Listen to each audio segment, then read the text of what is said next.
Quelle agitation à l'aube, sur la rive ensoleillée de Sandy Bay.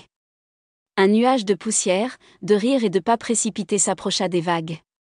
Ce n'était pas une voiture, ni un camion furieux, mais Léo, un léopard agile aux taches dorées, courant en zigzag le long de la plage, hurlant de joie. Vacances!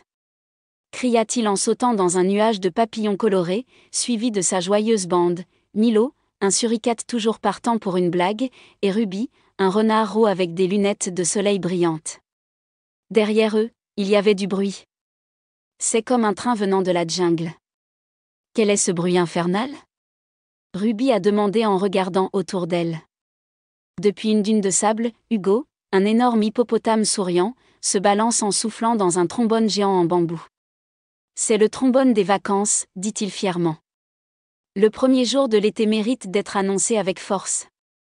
Bientôt, toute la plage était remplie d'animaux, et là l'éléphant dansait sur les vagues, Ziggy le caméléon peignait des coquillages avec sa queue arc-en-ciel, et Max, un crocodile passionné de cuisine, préparait des brochettes de fruits. Chaque animal faisait ce qu'il préférait.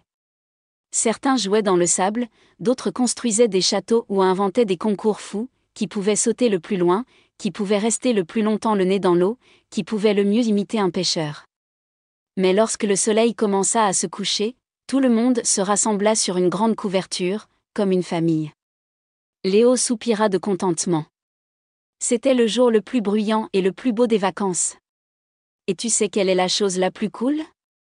Hugo ajouta en désignant les étoiles. Ça ne fait que commencer. La joie ne réside pas dans le silence, mais dans l'amitié, le jeu et la liberté d'être soi-même. Les vraies vacances, c'est quand on rit avec ses proches. Fin.